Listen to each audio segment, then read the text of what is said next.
Hello everyone, my name is Andrea Mendoza, and today I will be informing you on a serious issue that we deal with every day in our society and at times with people that we care about, and that is serial killers.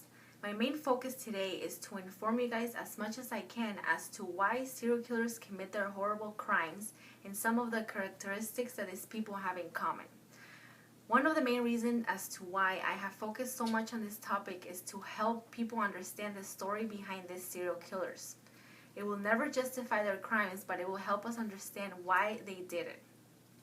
Does anybody ever wonder who your neighbors are, or even who you're walking next to on the streets or the store? The reason why I ask this question is because I am constantly wondering what kind of people I am surrounded by. No matter how many years, how many memories you might have with someone, in a blink of an eye, that person can become something you don't recognize. And believe it or not, it has happened to a lot of people. You think that your significant other or your friend or anyone perhaps is the best person you have ever come across with and they would never hurt a fly, but I have seen stories of people married for 30 years to later find out that their spouse was killing people the entire 30 years of relationship. This topic really interests me because every day I am more astounded by the horrible act people commit to innocent people. I find myself scared to even walk my dogs at night after watching the news and learning of everything that is going on in this world. I think everyone in this room will learn so much after I am done and maybe even help others who you think might be suffering from being abused by people who they thought loved them. We all want to protect our loved ones from harm's way, and it would even make us feel better if we can help out someone in need. So now the real question is, what is a serial killer? A serial killer is defined as someone who commits more than 3 murders over a period that spans more than 1 month. For the most part, serial killers commit murder for some sort of psychological benefit. The FBI states that the motives of serial killer can include anger, thrill, financial gain, and attention seeking. Ramslin, Catherine. On most cases, serial killers will grow up with a disturbing childhood. Infancy is one of the most significant stages in the development of the human. Emotionally, the infancy is crucial to the proper development of the adult personality. Bronsky, 2004. The first 12 months are especially critical to the development of emotions such as remorse and affection. If a child does not receive adequate attention and physical touch during this period of time, they may suffer substantial personality disorders in the future. Cantor, 2005. Childhood trauma has also been linked to serial killers. Studies have revealed a number of significant statistics supporting the idea that mental and physical trauma may have long-lasting effects upon individuals. Ainsworth, 1999. 42% of convicted serial killers suffer from physical abuse as children. 74% suffer from psychological abuse. Ainsworth, 1999.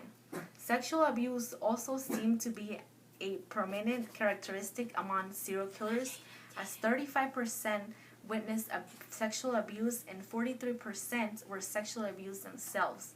Ainsworth, 1999. Another form of psychological trauma linked to serial killers is head trauma. 29% of serial killers were found to be accident-prone children. Ainsworth, 1999. Now let's talk a little about some famous serial killer of all times who have committed some of the worst crimes in our times. Of course, nowadays those numbers are changing. If you mention these names to anyone, I guarantee you that they will know exactly who you're talking about, because it is hard to forget when someone does something unforgettable such as the following crimes by Jeffrey Dahmer, Ted Bundy, Edmund Kemper, and Judd Bonkins Adams. Let's start off with Jeffrey Dahmer. Jeffrey Dahmer was born in Milwaukee on May 21st, 1960. He killed his first murder victim, Stephen Hicks, in 1978. Dahmer killed 17 men in all, molesting some of them, between 1978 and 1971.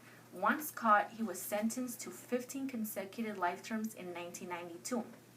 On November 28, 1994, Dahmer was murdered by fellow prison inmate Christopher Scarver, Biography.com editors. Ted Bundy was born November 24, 1946 in Burlington, Vermont. In the 1970s, he raped and murdered young women in several states. He was connected to at least 36 murders, but some thought he had committed 100 or more.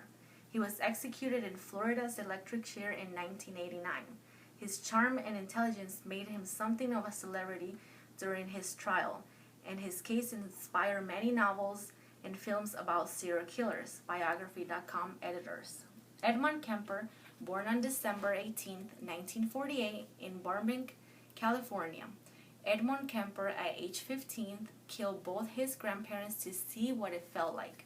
Upon release, he drifted, picking up and releasing female hitchhikers, but he soon stopped letting them go, killing 6 college-age women in the Santa Cruz, California area in 1970s. In 1973, he killed his mother and her friend and turned himself in. Biography.com editors. Last but not least, John Bodkins Adam is best known for standing trial in the suspicious death of 163 former patients in England. The reason why I'm telling you about John Bodkin Adams is because, once again, you never really get to know a person. This man was a prestigious doctor and turned out to kill his patients with heavy medication.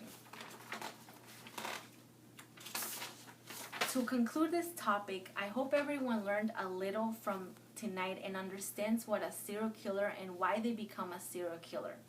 I would like to thank everyone who came out and listened to what I had to say. Thank you.